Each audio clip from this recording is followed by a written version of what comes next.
Welcome to this session on Words of Worth. This transformational session guides you on a journey of self-discovery to uncover your authentic identity and create personalized declarations that affirm your inherent worth. Through a series of reflective activities, you'll explore your personality strengths and core values, using these insights to craft powerful affirmations that speak life over yourself and reshape limiting narratives. This informational session will guide you on a journey of self-discovery, uncovering your authentic self, creating personalized declarations, exploring your personality strengths and core values, and reshape some of those limiting narratives. This session isn't just about feeling better. It's about transforming how you see yourself and stepping into the person you were created to be, building a life aligned with your true identity and purpose. We will cover several activities to help you list words of affirmations about yourself. We will be using a personality preference test and activity, as well as a values clarification activity. At the end of your lesson notes document, after you have worked through each activity that I've mentioned above, you will complete guidelines on formulating your own affirmation statements that can become your declarations for life. Both the personality assessment and the values clarification serve a holistic purpose as well, where you learn more about yourself as a whole. It's two flies with one swat, as they say. Holistic growth as well as formulation of affirmation statements. Once you start to truly understand yourself, a powerful transformation begins. Recognizing your worth and taking charge of your story is key. For me, it was a deep awareness that I am deeply loved and completely approved of, not because of anything I've done, but because of who I was created to be. My worth isn't up for debate. It is woven into the very fabric of my existence. I stand firm in the truth that I am worthy. But how do I do that? We can all build our own declarations and affirmations. Mine goes something like this. And this helps me with that reframing we need to do when triggers and challenges come. I start with saying, it is well with my soul, meaning I am good enough. But I just really love that phrase, And so I make it personal. It is well with my soul because I am worthy and I am passionate and adventurous. I embrace life fully. It is well with my soul. I am courageous and gritty. I can push through and persevere. Each declaration is a step towards reclaiming my power, and every declaration you can make is a step towards reclaiming yours. You can rewrite your past with these truths, speaking them over yourself, and finding the freedom to walk forward in full confidence of who you are. Because you see, it isn't about whether we've proven or attained something that makes us good enough or worthy. We are born sufficient, every single one of us, with every resource already in us that we need to live this life to its fullest potential and in abundance. We just need to figure it out. We are meant to thrive, not just survive. We're meant to have a hope for a future that makes our hearts beat faster, that makes you come alive. For I know the plans that I have for you, says the Lord. They are plans for good and not for disaster, to give you a future and a hope. Isn't that beautiful? And I don't know if you need to hear this today, but I want to tell you that you have a future that is alive and well. Regardless of old realities and what happened, that is all they are. Old realities shaped by times past, by others' perceptions and choices. They are not definitions of your true truth or worth. It's not the truth. It's old realities past. So, are you stepping into your truth and owning your story? Because you can rewrite it into the narrative you are meant for. Remember, your value is who you are, not what others say. And your purpose is why you are. When you figure out both of those, the who you are and the why you are, you become almost unstoppable, with grace, of course. And this gives you a strong sense of how to move forward with hope. And we're going to figure this out in this course over the few sessions coming. So build a life with your words. Speak life over yourself like you would to a friend. And then the power of our words. We don't just describe reality with our words, we shape it. So every time you tell yourself, I'm not good enough, or nothing ever works for me, you literally train your brain to expect it and repeat it. But what if you started speaking life instead? What if you began declaring things over yourself and your future that are true? Because here's the thing, what you speak over your life, you will start to see. What if you start changing your thinking from, I'm not successful enough, to, I'm building a life that is meaningful to me? Or instead of saying, I'll never get it right, to saying, look at how far I have come already. I am capable, and I can push through to figure out how to make this one happen as well. And then speak life over others. Are you speaking life over the people around you? Your friends, your spouse, your children? Do they hear they are wonderfully made? Do you celebrate them? Because those celebrations in those moments become their memories they can hold on to, helping them to be grateful when they face challenges. It builds their confidence, and you can directly influence that. You don't just have the power to shift your own mindset. You have the power to shift someone else's through the way you speak to them. Your words create the world you live in. Speak life. So here's a reflection. What is one statement that you frequently say about yourself that you need to change?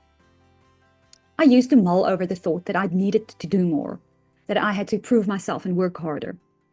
But now I know I'm already deeply valued and created with a purpose. So what is that statement you need to change? So let's move on. Personality refers to the enduring, that is the permanent or lasting characteristics and behavior that is made up of a person's unique adaptation, preference, and orientation or perspective to life. It is shaped by innate dispositions, that is inherent or inborn qualities, remaining relatively consistent throughout life. Definitions of personality focus on the patterns of behavior and characteristics that help predict and explain a person's actions. An individual's personality is made up of traits and patterns that impact their behavior, thoughts, motivation, and emotions. So our personality impacts us as a whole. These patterns shape personal experiences, perceptions, how we see things. Okay? These patterns, our personality, shape our personal expectations, the perceptions, our values, and our attitudes, contributing to each person's uniqueness. Personality is not a definition of who we are as individuals. It is a natural way of looking at how we are put together. How, not who. It is natural for our minds to perceive and judge. Our brain is formed to judge, and that's okay.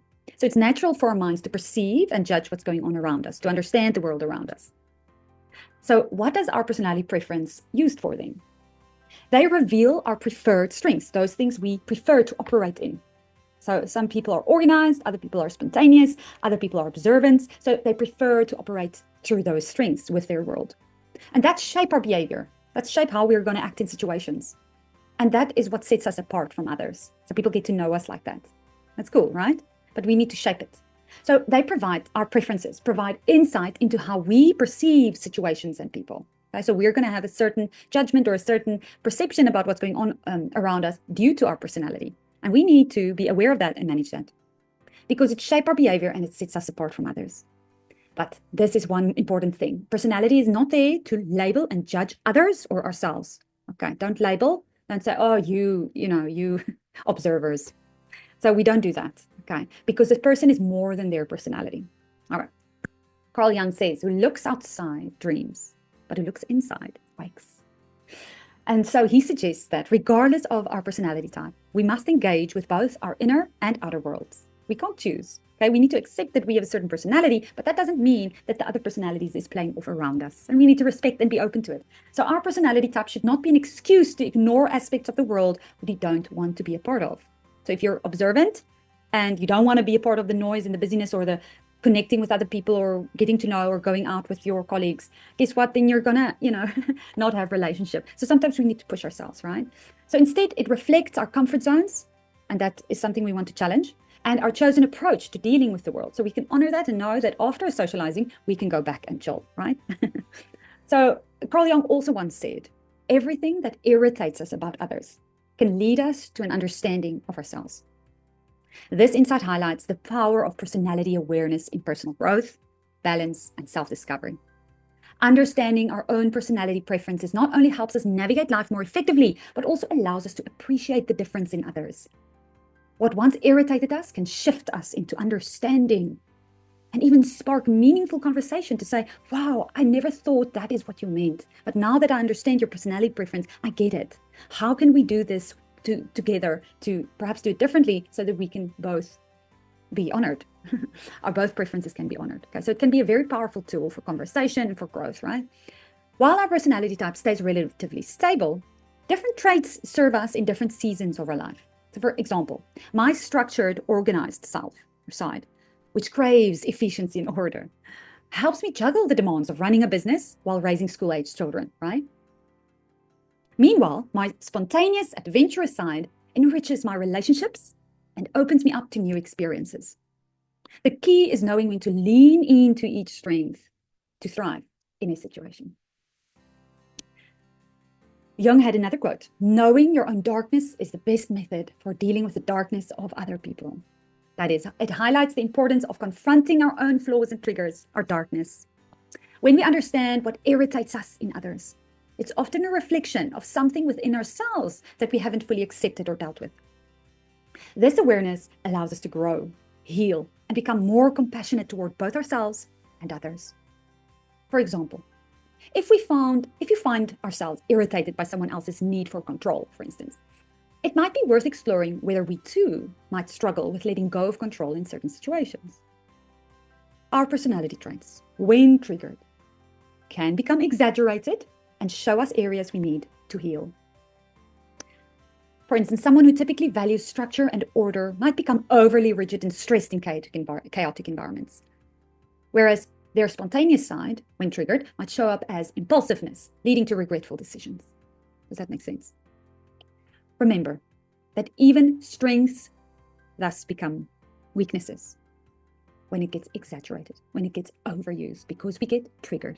Okay, then our brain wants to use our strengths because that's usually how it gets things done, but it pushes it too far because we actually just need to sit back and calm ourselves, right? It's like painting every room in your house red. While the color red is very pretty, it loses its appeal when it's everywhere, right? It's the same. Similarly, our strengths can benefit us greatly when used appropriately, but when overused in situations where they are no longer beneficial, they can become weaknesses. Understanding how our strengths shift when triggered gives us the opportunity to regain our balance. So it's knowing when we go into our triggered use of our strengths, and then we can stop. Okay, it's good self-awareness. So type development is a lifelong journey where we learn to shape and mature our strengths while also acknowledging and addressing areas of growth. Knowing your personality type isn't a one-size-fits-all answer, but it's a powerful tool to help navigate challenges, develop resilience, and move forward in life with greater self-awareness and peace. We have type versus traits foundational personality assessments. The types, like Myers-Briggs, is a type-based personality profile. The traits are like Enneagram, the Big Five. Okay, so type assessments, they sort people into personality types. They use labels like extrovert or introvert. Their categories can feel restrictive, but they help explain easily why people act the way they do. It's easy to say, but it's also easy then to label, to say, oh, you're extrovert, so you will behave socially and perhaps be loud, or will be social and active in conversations. Okay, that can be very labeling because not all extroverts are like that, but we'll get to traits later on. But it's also support the development of behavior theories, because then it's easier to say, okay, if you're extroverted, be careful not to be overly engaging and to speak over other people, to give other people that's perhaps introverts opportunity to speak. So it's easy to then, calculate in your mind strategies to curb your behavior. But despite limits, they help create personalized strategies, as I've mentioned. Now, trait-based preferences assessments, they assess how strongly people display certain traits. Like there's something like ambiverts, which is on a continuum, okay, of extroversion and introversion. So the ambivert is in the middle. It provides a detailed view of traits that has a level in individuals, a continuum. So that you can be a little bit more extroverted or a little bit more introverted, or just an ambivert that's sometimes more introverted and sometimes more extroverted. But it also makes sense to know that I'm not just an extrovert. I can still be an extrovert, but I'm not a roaring extrovert. On the other side, the extreme side of the spectrum, I'm perhaps closer to the ambivert side. So that really helped me, because that is me more. So it's great for research, but it's sometimes more complex to explain and to figure out what do I need to do with that. So I'm not a roaring extrovert, just a little bit of an extrovert, but it is rich in reflection and it makes it more personal. So I enjoy that. There are 5 personality aspects. So we are going to use the nearest model, the assessment you're going to do, and it combines the simplicity of the Myers-Briggs, which is the 4 aspects, with the scientific validity of the big 5 personality traits, which adds the 5th one. It uses 5 independent spectrums to define personality types, focusing on 5 aspects. The first one is, what is our favorite world? Do you prefer the outer world? Is that your favorite world? Or the inner world? Is that your favorite world? For instance, extroversion is the outward-oriented, the action-oriented, the energized by social interactions. The introversion is the inward-oriented, thought-oriented, recharged by alone time and being able to think about something. Then there's the information aspect. Do you focus on basic information or interpret and add meaning? For instance, the sensing, the S, the sensors, they pay attention to the reality, the facts, the details, and the practical experiences they're having. They're hands-on, right? And then the intuitions. They add information. They focus on patterns, impressions that they're getting, possibilities, imagination, or future possibilities. Okay. Then the third aspect is, how do you make decisions? Do you prioritize logic and consistency, or people pleasing and special circumstances? Are you more empathic, empath? So the thinking, the T's, the thinkers, they emphasize facts, objectivity, and rationality in their decision-making. Where the feelers, the feelings, they consider emotions, people, empathy of the situation, social harmony, and cooperation. Okay. You will see if that is yours, right? Then the 4th one is structure. How do you structure a world? Do you prefer decided outcomes? Or do you like staying open to new information and options? So the judgers, J, judging, they structure the life. They value structure, okay? They affirm decisions, clarity, predictability, and they like planning. And then you get your P's, your perceivings. They don't like structure. They embrace the flexibility. But structure is good for them, but they embrace the flexibility. They're very adaptable. Improvisation, good at winging it on the fly. But they also like keeping their options open. Okay. And then 5thly, the one that's added now from Myers-Briggs, the 5th one, is regarding identity. How do you reflect your confidence in abilities and decisions? Okay. The one is assertive. That means you're self-assured, even-tempered, resistant to stress, and not overly concerned. And then the turbulence, the T's. They are self-conscious, sensitive to stress, driven to improve, and experience a range of information. Remember that these aspects represent spectrums, and individuals may fall somewhere along the continuum of each aspect. And we have all of them in us, okay?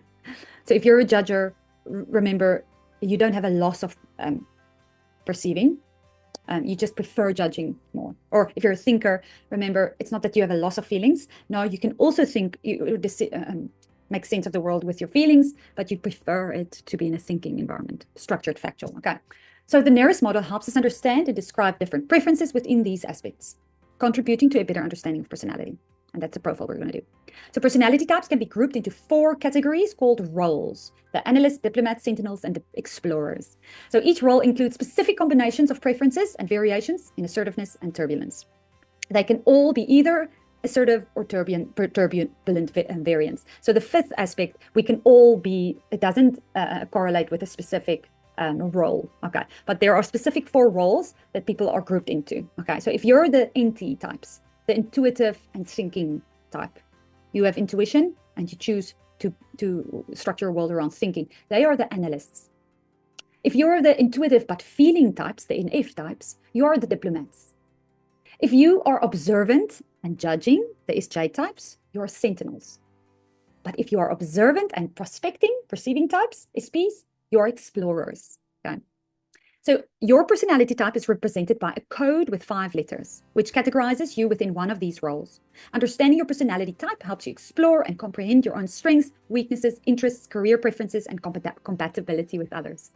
So personality type tables can also, like this one, can also be used to gather and analyze information about teams or specific groups of people, so one can group all our codes together so one can see where we lie. Are we analysts? Are we sentinels? What is our team made up of? Sometimes engineers are a lot of analysts. For instance, I'm making a big labeling, but it can happen. And then one knows what one needs to work on as a team. or what support we need as a team. It's important to note that all types are equal, and there is no best or better type. Okay. The goal of knowing about personality type is to appreciate and understand the difference between individuals. It is not a tool to judge or to identify dysfunction or abnormality. There isn't a dysfunctional or abnormal personality. There is only dysfunctional or abnormal persons as a whole because of other factors, okay, psychotic factors. Okay, so it's rather to help you gain self-awareness and personal growth. So the personal awareness activity has two purposes. One is for you to use your list of strengths you're going to gain from this personality assessment as affirmation words later on to formulate your affirmations. But secondly, a bonus, it is to thoroughly reflect on your personality as a whole and use this opportunity to understand the impact of your personality on the perceptions of your life, on your perceptions of life, and how we need to manage our personality to become who we need to be and reach what we need to reach. So here is the steps. You need to go to your lesson notes, the session notes document, and please read through these steps. Okay. Please note you need to go to a website, and please follow these steps to get to after you've completed your assessment and familiarized yourself with your profile. When you want to identify your strengths that you need to list, please come back here to see where to find it. There's a thorough step-by-step approach how to get to your strengths, okay, as well as your weaknesses, but we're going to mainly use your strengths for the affirmations activity. This challenge aims to help you understand yourself better and foster personal development. So take the time to reflect and consider how you can grow in managing your strengths and weaknesses for improved self-awareness of strengths and for the final affirmation activity in this document. Okay. So our next phase in this session is to clarify our values. Values are our guiding or driving force that plays a significant role in our lives, especially our behaviors. They help us understand ourselves better and take control of our actions and emotions. Values helps us make better decisions by recognizing what truly matters to us and what brings us satisfaction. It opens up various possibilities for fulfilling. Knowing about them gives us various possibilities for fulfilling them, offering new experiences instead of repeating old unhealthy patterns. Oopsie. So every action we take serves the purpose of fulfilling a value, whether it's to move towards pleasurable feelings or to avoid painful ones. Okay. There is a combination of both pleasure seeking, that is towards values, and pain avoidance, that is away from values, motivations behind our actions. Every action we take serves the purpose of fulfilling a value, guys, whether you're aware of it or not. Whether it's to move toward pleasurable feelings or to avoid painful ones. So our actions are driven by a blend of pleasure seeking towards values and pain avoidance away from value motivations. For example, you wash your face in the morning because you want to feel and be clean. That is, aligns with the towards value of health and self-care. And because also you want to appear kept and not neglected, which reflects the away from value of avoiding the pain of being disrespected or disliked or disapproved of. When we successfully fulfill our values, we experience happiness, but unhappiness arises when we act against them or don't know how to fulfill them. However, focusing more, so I want you to focus more on towards values, which is the healthier options, rather than away from values. They are often rooted in old wounds or negative past experiences, okay? Like not wanting to be disapproved of, okay? We'd rather want to wash our face for the healthy benefits. Nothing wrong with acknowledging the fact that we are going to look neglected if we don't, but that shouldn't drive us the most. Does that make sense? I hope so. These past influences need to be addressed and cleaned up or cleared up so that the value can be acted upon in a healthy way. Okay. There are some challenges with values though. Lack of awareness is the first one. Many people operate on autopilot, driven by values they are unaware of, even perhaps connected to unhealthy old thinking patterns, like I just mentioned. We do things without knowing why, often following past success or social expectations and rhythms, and not our own rhythm, choice, and goals. Or the second challenge with values is outdated values.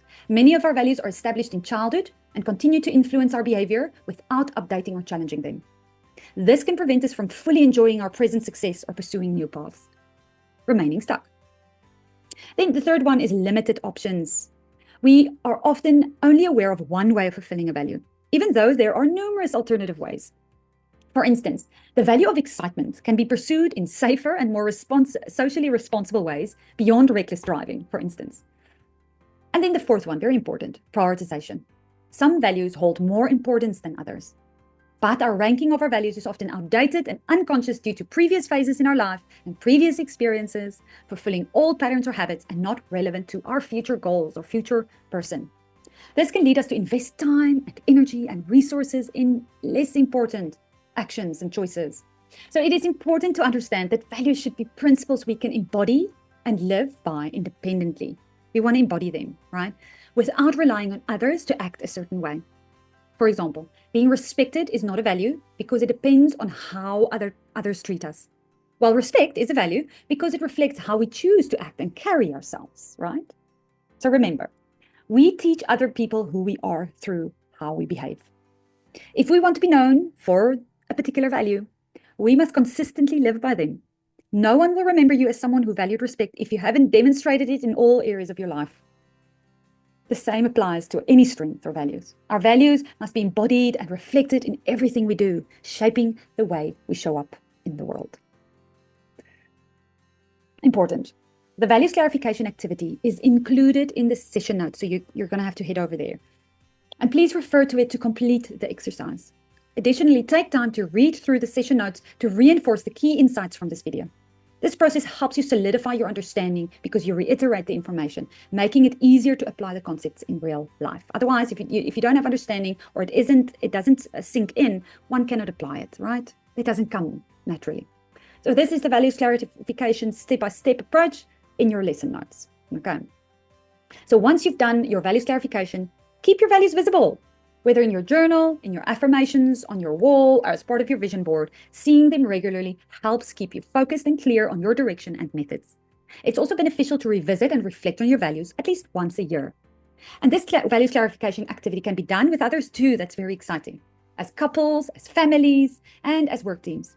Just apply the same process tailored to each specific context. Enjoy the journey. Affirmations. What are affirmations? They are also known as affirming declarations or affirming self-talk. It's the inner narrative we hold about ourselves. We all have an ongoing inner dialogue, whether you know it or not, a constant stream of thoughts running through our minds. This internal chatter can range from giving ourselves instructions while performing a task to making random observations about our surroundings. You may not always be aware of your self-talk, but it plays a significant role in shaping how you see yourself and the world around you. When this inner dialogue leans towards negativity, it can reinforce self-doubt and limit your potential. On the other hand, positive self-talk serves as a powerful tool for self-compassion, understanding, and personal growth. Positive self-talk. Contrary to misconceptions, positive self-talk isn't about arrogance or self-deception. It's not the hype up in the mirror, okay? It's about acknowledging your worth, recognizing your strengths, and being kind to yourself, just as you would talk to a close friend, okay? One effective way to cultivate positive self-talk is through affirmations. Positive affirmations are simple yet powerful statements that challenge and replace negative thoughts and beliefs. By choosing a phrase that resonates with you and repeating it regularly, you can reprogram your subconscious mind to embrace a more confident and optimistic perspective. Think of affirmations as exercise to the mind, just as physical training strengthens the body. Affirmations strengthen your mental resilience. They shift I can't into I can and replace fear with confidence. Incorporating affirmations into your daily routine can be as simple as practicing them in front of a mirror or placing visual reminders, like notes, posters, sticky notes around your home. These small cues can make a big difference in reinforcing a positive mindset throughout the day. Stick them into your cupboard, stick them next to your mirror, okay, and speak them over yourself and over pictures of when you were a little person, a child. Research supports the power of self-affirmation, showing that it can reduce anxiety, stress, and defensiveness while keeping us open to growth and improvement. By making positive affirmations a habit, you empower yourself to move beyond limitations and embrace new possibilities. Affirming something means declaring it's true. But making affirmations isn't as simple as it sounds. Creating effective affirmations requires careful wording and thinking. Minor changes can make a big difference. Your words shape your reality. It is the way you talk to yourself, even without you being conscious about it. So it's worth investing time to get them right. Using positive affirmations daily helps replace negative thoughts. So to succeed, flood your mind with these thoughts and images of the reality you want to create, taking your negative self-talk to healthy self-talk. We are going to look at the guidelines for crafting affirmations. We are going to use several ways to list affirming words about you, including your personality strengths and your top 5 values. Important. The affirmation formulating activity is included in your session notes, so head on over there. Please refer to it to complete this exercise. Additionally, please read through the entire session notes that I've just covered, because you need to reinforce and reiterate. That's how the brain learns the insights. This will help deepen and sink in your understanding for it for yourself, making it easier to put the concepts into action. So this is the steps to follow. You will find it in your session notes. Very exciting. Enjoy. Finishing off with the power of gratitude. Empowering affirmations. Speaking life and affirmations over yourself, declaring your potential and who you are meant to be. It is not only empowering and reframing, but it also causes you to behave in ways that align with the who you are truly meant to be, actually honoring your creator. As you behave from who you are meant to be, starting today, you begin to experience changes in how you feel, how people respond to you, how others behave differently towards you, and how you become an influencing catalyst wherever you go. This allows you to build the life you love and are created for. You live from who you are, not from what the world around you makes you to be, or from what situations or others needs you to be. You follow your divine rhythm, your own heartbeat, connected to the intended blueprint of your identity. As you live life this way, you begin to feel deeply grateful for what's happening in your life, because nothing can take that away. You also become more aware that past challenges, hurts, and traumas weren't meant to happen, but became your lessons that caused you to grow and mature into the person you are meant to be. Now that you know who you are, you can feed your apple tree accordingly. Just as an apple tree needs specific care to nourish its roots, grow strongly, and produce beautiful, generous fruit and shade. Not to compare yourself, but to focus on understanding who I need to be to produce the fruit and the shade I'm meant for.